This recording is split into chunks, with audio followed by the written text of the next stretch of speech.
Item ಯಾವುದೇ ಇರಲಿ try ಮಾಡಿ ಆಚಿ ಚಿಕನ್ ಮಸಾಲಾ. ಯಾದಗಿರಿಯಲ್ಲಿ ನರೇಗಾ ಕೆಲಸ ಮಾಡಿದವರಿಗೆ ಸಿಗದ ಕೂಲಿ ಹಣ, ಪಂಚಾಯತ್ ಅಧಿಕಾರಿಗಳ ವಿರುದ್ಧ ಹೆಚ್ಚಾಗ್ತಿದೆ ಆರೋಪ. ಕಮಿಷನ್ ಹಣ ಕೊಟ್ರೆ ಕೂಲಿ ಹಣ ಪಾವತಿ ಮಾಡ್ತೀವಿ ಅಂತ ಆರೋಪ ಕೇಳಿ ಬರ್ತಾ ಇದೆ.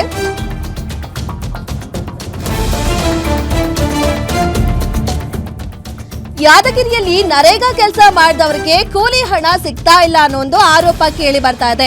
ಪಂಚಾಯತ್ ಅಧಿಕಾರಿಗಳ ವಿರುದ್ಧ ಹೆಚ್ಚಾಗ್ತಿದೆ ಈ ರೀತಿ ಆರೋಪ. ಕಮಿಷನ್ ಹಣ ಕೊಟ್ರೆ ಮಾತ್ರ ಕೂಲಿ ಹಣ ಕೊಡ್ತೀವಿ ಅಂತ ಹೇಳ್ತಾ ಇದ್ದಾರೆ ಅನ್ನೋ ಒಂದು ಆರೋಪ ಕೇಳಿ ಬರ್ತಾ ಇದೆ. ಕೂಲಿ ಕೊಡ್ದಿದ್ರೆ ನಾವು ಹಣ ಹೇಗೆ ಪಾವತಿ ಮಾಡಬೇಕು ಅಂತ ಹೇಳಿ ಕಿಡಿಕಾರ್ತಿದ್ದಾರೆ. ಇದೀಗ 100 ಕಾರ್ಮಿಕರ ಹಣ ಪಾವತಿ ಮಾಡಿಲ್ಲ ಪಿಡಿಒ ವಿಜಯಲಕ್ಷ್ಮಿ ಶಾಬಾದಿ. ಕೆಲಸ ಮಾಡಿದ ಹಣ ಪಾವತಿ ಮಾಡೋದಕ್ಕೆ ಕಾರ್ಮಿಕರ ಸಂಕಷ್ಟ ಅನುಭವಿಸ್ತಾ ಇದ್ದಾರೆ. ಕಾರ್ಮಿಕರಿಂದ ಪಂಚಾಯತ್ ಅಧಿಕಾರಿಗಳ ವಿರುದ್ಧ ಆರೋಪ ಕೇಳಿ ಬರ್ತಾ ಇದೆ. ಆದಷ್ಟು ಬೇಗ ಕೂಲಿ ಹಣ ಪಾವತಿ ಮಾಡಿ ಅಂತ ಹೇಳಿ ಪಿಡಿಒಗೆ ಮನವಿ ಮಾಡ್ತಾ ಇದ್ದಾರೆ. ನೋಡಿ ಪಾಪ ಅವರೇ ಕೂಲಿ ಕೆಲಸಕ್ಕೆ ಅಂತ ಮಾಡುವಂತಹ ಕೂಲಿ ಕೆಲಸ ಮಾಡ್ಕೊಂಡು ಜೀವನ ಸಾಗಿಸ್ತಾ ಇರ್ತಾರೆ. ಆದ್ರೆ ಈ ಅಧಿಕಾರಿಗಳು ಪಿಡಿಒ ವಿಜಯಲಕ್ಷ್ಮಿ ಶಾಬಾದಿ ಅನ್ನೋರು 100 ಕಾರ್ಮಿಕರ ಪಾವತಿ ಹಣ, ನರೇಗಾ ಕೆಲಸ ಮಾಡಿದಂತಹ ಕೂಲಿ ಕಾರ್ಮಿಕರ ಪಾವತಿ ಹಣವನ್ನ ಕೊಡ್ತಾ ಇಲ್ಲ. ನಿಮಗೆ ಕೂಲಿ ಕೊಡಬೇಕು ಅಂದ್ರೆ ನನಗೆ ಕಮಿಷನ್ ಕೊಡಿ ಅಂತ ಕೇಳ್ತಾ ಇದ್ದಾರಂತೆ.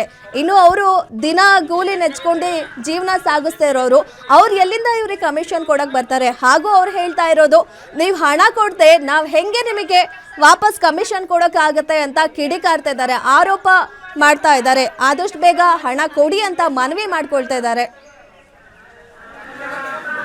ಜೀರೋ ಆಗ್ಯದ ಅಂತ ಹೇಳಕತ್ತಾರ್ರಿ. ಈಗ 2 ವಾರ ಆಯ್ತು ಈಗ ಮಾಡ್ಲಕೈತಿ. ನಾವು ದುಡ್ಡೇ ಬಿದ್ದಿಲ್ರಿ. ಯಾಕೆ ಬಿದ್ದಿಲ್ಲ ಅಂತ ಅವ್ರಿಗೆ ಕೇಳ್ತೀವಿ.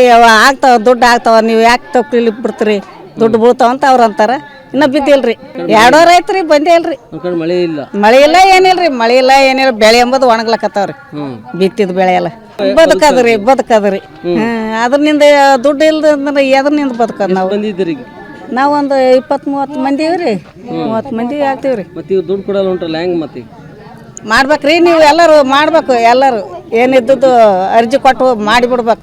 ಜೀರೋ ಆಗ್ಯದ ಅಂತ ಹೇಳಕತ್ತಾರ್ರಿ. ಈಗ 3 ವಾರ ಮಾಡಿವ್ರಿ. ಮತ್ತೆ 1 ವಾರದ ದಿನ ಇನ್ನ ಬಿದ್ದಿಲ್ಲ. ಈಗ ಜೀರಾ ಅಂತ ಹೇಳ್ತಾರ. ಮತ್ತೆ ಈಗ ಬಿಸಿಲ್ದಿಂದಾಗ ಈಗ ಅದನ್ನ ಬಂದ್ರು ಉಪಜೀವನ ಆಗ್ತದ. ಈಗ ಬರಗಲ್ಲ ಅಂತ ಈಗ ನಾವು ಒಟ್ಟಿಗೆ ಏನ್ ಮಾಡ್ಬೇಕು ಇವಾಗ? ನರೇಗಾ ಕೆಲಸ ನಾವು ಕೂಲಿ ಕಾರ್ಮಿಕರು ಕೆಲಸ ಮಾಡ್ಲಾಯ್ತೀವಿ. ಈಗ ಆಲ್ರೆಡಿ ಮಾರ್ಚ್ಲಿಂದ 3 ವಾರ ಕೆಲಸ ಕೊಟ್ಟರು. ಮಾರ್ಚ್ ತಿಂಗಳು. ಆಮೇಲೆ 3 ವಾರದಾಗ 1 ವಾರ ಪೇಮೆಂಟ್ ಮಾಡ್ಯಾರ, 2 ವಾರ ಪೇಮೆಂಟ್ ಮಾಡಿಲ್ಲ, ಜೀರಾ ಮಾಡ್ಯಾರ ಸರ್. ಜೀರಾ ಮಾಡ್ಯಾರ. ಈಗ ಎಲ್ಲ ಈ ರೈತರ ಮಕ್ಕಳು ಎಲ್ಲ ಪೂರ ಬಡವರು. ಜೀವನ ನಡೆಯೋದೇ ಇದರಿಂದನೇ ನಡೀತದ.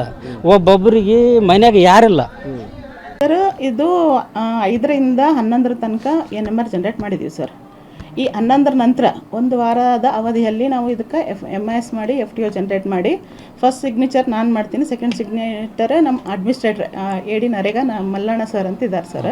ಬಟ್ ಅವರಿಗೆ ಅಧಿಕೃತವಾಗಿ 8ರಿಂದ 12ರವರೆಗೆ ಮೈಸೂರಿನಲ್ಲಿ ತರಬೇತಿ ನಿಯೋಜನೆ ಆಗಿತ್ತು. ಮೈಸೂರಿನಲ್ಲಿ ತರಬೇತಿ ನಿಯೋಜನೆ ಆದ ನಂತರ ಅವರು ಇದೇ ತಿಂಗಳು 12ರ ನಂತರ 13, 14 ಹಾಲಿಡೇ ಇತ್ತು ಸರ್. 15ರ ನಂತರ ನಾನು FTO MIS ಮಾಡಿದ್ದೀನಿ. MIS ಮಾಡಿ FTO ಮಾಡಬೇಕು ಅಂದರೆ ಅವರಿಗೆ ಮತ್ತೇನೂ 17, 18 ಮತ್ತೇನೂ ಅವರಿಗೆ ಸಡನ್ನಾಗಿ ಸರ್ ಈಗ ಕಾಂಟ್ಯಾಕ್ಟ್ ಮಾಡಿದೆ ಸರ್, MIS ಮಾಡೋ ಇದೆ ಅಂದಾಗ ಅವರು ಆಯಿತು ಅಂತ ಹೇಳಿದರು. ಆದರೆ ಅವರು ಇಲ್ಲೇ ಲೋಕಲ್ ಇರ್ತಾರೆ ಅಂದ್ಕೊಂಡು ನಾನು ಅವ್ರ ಮಾಹಿತಿ ತಂದಾಗ ಅವ್ರಿಗೆ ಸಡನ್ನಾಗಿ 17, 18 ಮತ್ತೇನೂ ಟ್ರೈನಿಂಗ್ ಕರೆದ್ರು ಸರ್. ಅಲ್ಲಿ ಅವರು ನಾನು ಹೋದ ವಾರನೇ ಟ್ರೈನಿಂಗ್ ಹೋಗಿ ಬಂದಿದ್ದೀನಿ, ಈ ವಾರ ಟ್ರೈನಿಂಗ್ ಹೋಗಂಗಿಲ್ಲ ಅನ್ನೋದು ಅಧಿಕೃತವಾಗಿ ಇಲ್ಲೇ ಇರ್ತಾರೆ. 18, 19ರಲ್ಲಿ ನಾನು FTO ಮಾಡಿ ಜನರೇಟ್ ಮಾಡ್ಕೊಳ್ಳೋಣ ಅಂತೇಳಿ ನಾನು MISನೂ ಮಾಡ್ಕೊಂಡಿದ್ದೆ ಸರ್.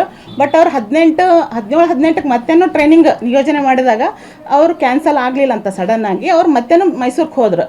ಆದ ನಂತರ ಅವ್ರು 20, 21ಕ್ಕೆ ಅವೈಲೇಬಲ್ ಇರಲಿಲ್ಲ. ಸರಿಗೂ ಜಸ್ಟ್ ಮಾತಾಡಿದ್ದೀನಿ. ಬಟ್ ಅವ್ರು ಏನು ಹೇಳಿದ್ರು ಒಂದೇ, ಅವರು ಟೈಮ್ಲಿ ಪೇಮೆಂಟ್ ಡೌನ್ ಆಗಬಹುದು, ಬಟ್ ಲೇಬರ್ಸ್ ಪೇಮೆಂಟ್ ಮಾಡೋದಿದ್ರೆ ಮಾಡೋಣ ಅಂತ ಒಂದು ಹೇಳಿದ್ದಾರೆ. ಈ ಮಾಹಿತಿ ಅವ್ರಿಗೂ ಹೇಳಿದ್ದೇನೆ ಸರ್. ಟ್ರೈನಿಂಗ್ ಹೋಗಿದಾರ, ಮಾಡಿದ್ದೀವಿ ಸರ್, MIS ಮಾಡಿದ್ದೀವಿ. ಬಟ್ FTO ಮಾಡಬೇಕಾದ್ರೆ ಸರ್ ನನ್ನ ಫಸ್ಟ್ ಸಿಗ್ನೇಟರಿ ಆದ ನಂತರ ಸೆಕೆಂಡ್ ಸಿಗ್ನೇಟರಿ ಅವರು ಸರ್ ಮಾಡಿದ ನಂತರನೇ ಅವರಿಗೆ ಅಮೌಂಟ್ ಜಮಾ